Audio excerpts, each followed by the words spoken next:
Ce soir, nous parlons de la frustration. Ça sonne souvent négatif dans les pensées, mais le coach Géraud Poupola nous dit aujourd'hui que la frustration est un outil qu'il faut donc positiver plutôt pour renforcer son efficacité, surtout en milieu professionnel. Bonsoir, Géraud. Bonsoir, M. Assom. Merci d'avoir accepté notre invitation. Tout le plaisir pour moi. Mais pourquoi est-ce que vous dites que la frustration est un outil à positiver désormais? Merci beaucoup, Assom.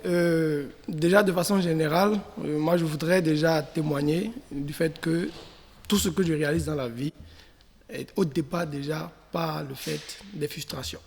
Ah oui. Parce que quand vous n'êtes pas frustré, quand vous ne vous sentez pas mal dans votre peau, quand les événements de la vie ne vous fouettent pas, quand quelque chose ne vient pas bousculer un peu votre agenda et votre mentalité, votre ego, vos valeurs, vous n'êtes pas prêt suffisamment à aller de l'avant et réaliser quelque chose de votre vie. Et de façon générale, dans diverses situations, on peut être sujet de frustration. Peut-être en ce moment, quelqu'un m'écoute et qui travaille peut-être dans une entreprise, ça fait 5 ans ou 10 ans, et il pense peut-être que l'entreprise ne lui reconnaît pas son mérite. C'est une frustration. Il est frustré. Il est frustré. Ou peut-être quelqu'un qui fait le son mieux, mais n'a jamais de remerciements ou n'a jamais, et je vais dire, des félicitations de la part de ses supérieurs hiérarchiques. Il est frustré. Et ça peut être même au niveau, comme on l'a vu dans un élément, au niveau du tutorat. C'est possible également, dans ce même procédure du tutorat ou de mentorat, qu'un élément que vous êtes en train de mentorer, du fait que vous avez un écart en guillemets, beaucoup plus évolué que celui de celui que vous tutorez, qu'il soit frustré. Parce qu'il est, en guillemets, sous votre ombre.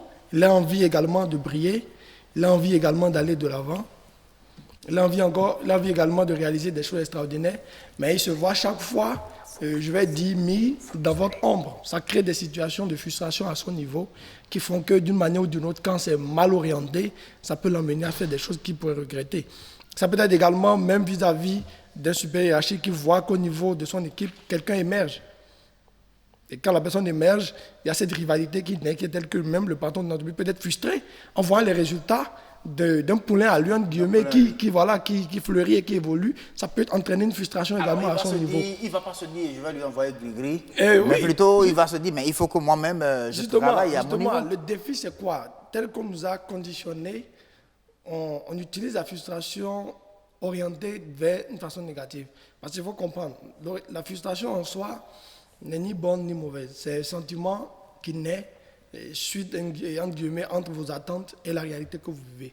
Vous avez des attentes, vous avez des projets, mais vous vous sentez incapable peut-être de les réaliser. Il faut comprendre une chose, la frustration vient en vous pour provoquer deux choses. Soit pour emmener un changement de niveau, soit pour vous détruire. C'est soit l'un, soit l'autre.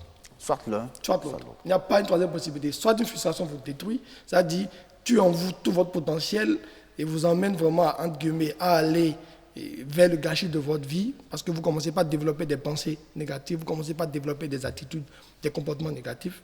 Soit vous décidez carrément de changer votre manière de voir les choses et d'utiliser cette frustration-là, d'utiliser ce véhicule-là qui est passé à côté de vous et qui vous a renversé de l'eau de la stagnante sur le corps, et plutôt que de maudire la personne dans la voiture, de se dire waouh, je bénis cette personne-là parce que la personne-là m'enseigne à acheter mon propre véhicule. Ah oui, voilà. Comme le dirait l'autre chanteur Blaise Antonio. Oui. Voilà. Exactement. Quand vous êtes là et que vous devez payer le loyer, oui, et que vous cumulez dette sur dette, et que le propriétaire vient barricader tout, saisir vos biens, etc., devant les voisins, que vous avez honte, cette frustration, vous la transformez, vous vous dites, un jour dans ce pays, moi, si je deviendrais une autorité. Oui. Ça, c'est transformer la frustration que vous avez quelque chose de positif. Alors, maintenant, une chose est de dire, ah oui, moi-même je deviendrai ci, oui, moi-même j'aurai ça, oui, mais l'autre, oui, est de pouvoir réunir, oui, les éléments qu'il, oui, faut, oui, pour atteindre cet, oui, objectif-là, oui, que vous venez, oui, de bien ce défi-là que vous venez donc de vous lancer vous-même. Oui, oui. Alors, comment y aller? Naturellement, pour y aller, il est très important déjà de commencer par réguler son mode de pensée. Les idées que vous développez dans votre tête sont ce qui va provoquer et renforcer cet état de frustration qui peut-être mal orientés vont vous orienter vers des actions qui vont vous détruire. Donc, commencez déjà par réguler son mode de pensée. Par l'autosuggestion, quand vous vivez des situations qui vous frustrent, faites un break, faites une pause, trouvez un endroit à l'écart s'il le faut, pleurer s'il le faut, couler les larmes. Ça vous permet vraiment de vous libérer de la situation. Et commencez pas à vous dire à vous-même les meilleures choses qu'il y a à dire dans ce monde-là. Commencez pas à décréter des paroles et des choses que vous désirez qui vous arrivent. Commencez pas à bénir ce qui vous arrive. Celui qui, en Dieu, vous a frustré, celui qui vous a tourné en bourrique, celui qui vous a tourné en ridicule, celui qui vous a vraiment marqué à un point où vous vous êtes demandé est-ce que c'est vraiment à moi l'a fait. Commencez pas à envoyer à cette personne des pensées positives. C'est pas facile. Mais croyez-moi, si réellement vous voulez transformer la frustration en quelque chose de positif, c'est comme ça qu'il faut commencer. Ça, c'est la première étape. Deuxième étape, il faut se créer quand même des objectifs. Avoir une vision déjà de ce qu'on désire. Parce que quand tout est dans les frustrés, on perd le contrôle, on est dans tous ces états. Mettre la balle à terre, qu'après avoir coulé les larmes, après s'être vidé, et écrit quelque part, d'ici 5 ans, d'ici 10 ans, voilà ce que je me promets. Et on date la date et on signe. Moi, j'en ai à la maison. Oui, comme je vous l'ai dit, les éléments de frustration sont ceux qui m'amènent le plus souvent à aller de l'avant. Où je signe cette date-là, je dis tel jour, tel événement s'est passé. Ça a déclenché en moi cette procédure qui fait que je me suis promis d'atteindre tel objectif dans tel temps, dans telle période, dans telle seconde, à la minute près. Et de telle manière. Voilà, et de telle manière. Et on commence déjà pas à travailler sur ce plan également. On commence pas à analyser pour voir qui, avant moi, croyez-moi, nous, on a un club en développement personnel, Impact Monde Club, où on invite des personnes on estime que ce sont des individus qui ont relativement atteint un certain niveau de succès. Croyez-moi, on a fait l'échantillonnage, quand vous prenez 100 personnes qui sont passées au club, et tous ont une histoire commune. Quelqu'un qui aujourd'hui, apparemment, est quelqu'un qui a réussi sa vie, a connu les pires misères de ce monde, a connu les pires situations de ce monde. Une autorité que, je ne peux pas citer le nom, qui disait comment est-ce qu'il a été tourné en bourrique, parce qu'il a voulu prendre rendez-vous avec un DG. On l'a fait asseoir pendant 4 heures, sans le recevoir. Et il est là, il voit quelqu'un venir, on le reçoit avant lui. Ça l'a bouleversé. C'est ce qui a fait de lui quelqu'un aujourd'hui. Vous voyez, c'est des situations comme ça. Il faut aller voir, aller lire les histoires pour voir qui sont ceux qui, en ce moment, peut-être ont réussi, mais qui, peut-être, il y a 50, 10 ans, vivaient ce que vous vivez aujourd'hui. Ça fait que vous êtes plus rassurés.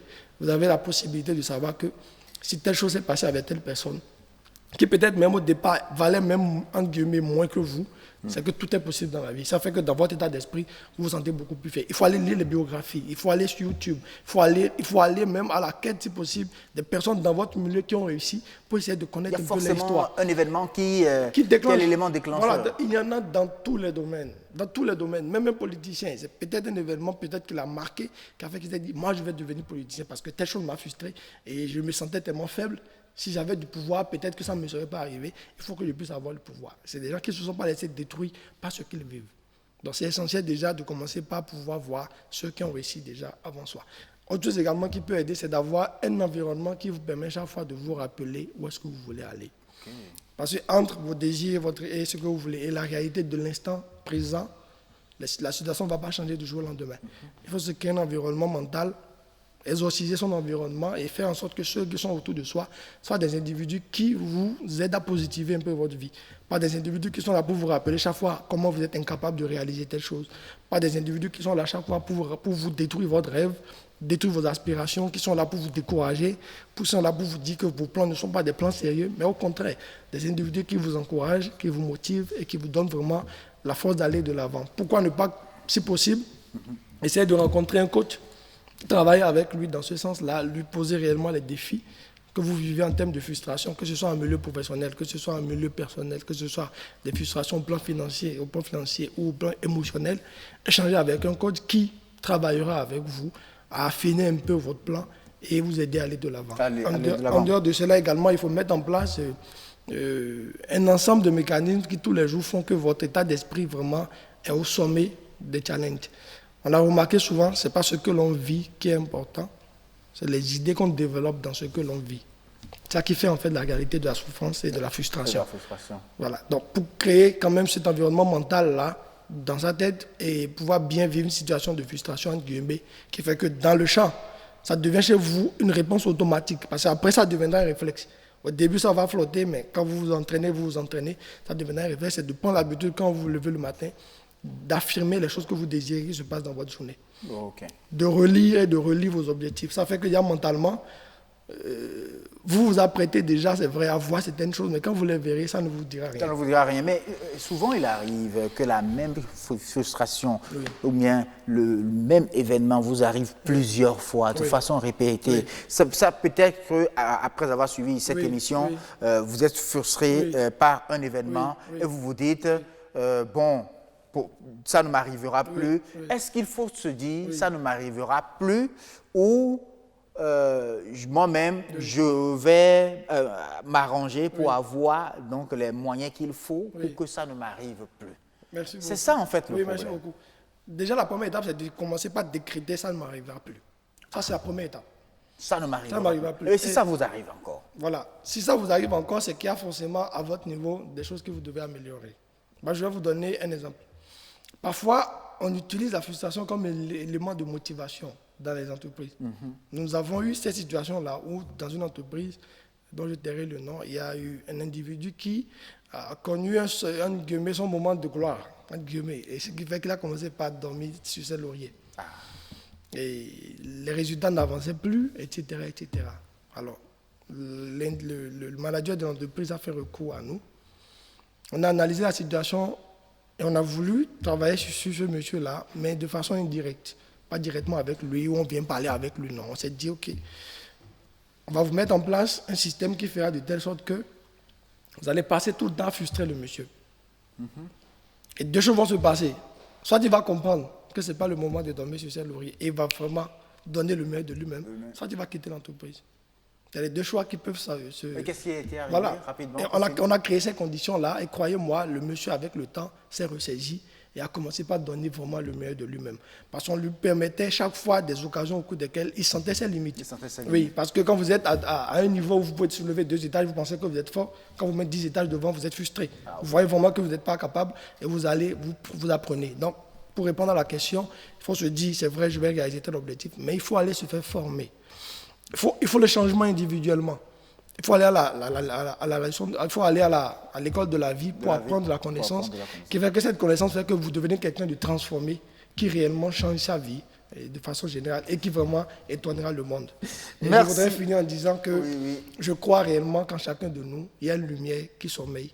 Et seule la frustration permet de pouvoir vraiment éveiller cette lumière. Cette lumière-là, ça me rappelle quand j'étais encore au collège et quand je recevais, j'ai eu, je crois que c'était en 4e, 2 dans une interrogation, 2 sur 20 en mathématiques. Une belle frustration. Ah, j'étais frustré, je vous assure. Même les belles chaussures que je portais pour aller à l'école, je les ai laissées à la maison. Je me suis mis en sans confiance, c'est-à-dire les dimanches blancs, quoi. Et puis pour aller à l'école, et j'étais fâché. Je me suis dit, si je n'arrive pas à avoir 20 dans une interrogation, je ne remets plus les chaussures là. Et bien voilà, je suis arrivé, mais ça m'a rappelé carrément cet exemple-là aujourd'hui, donc je me suis dit, c'est bien possible. Merci beaucoup à vous, Jérôme. À très très bientôt.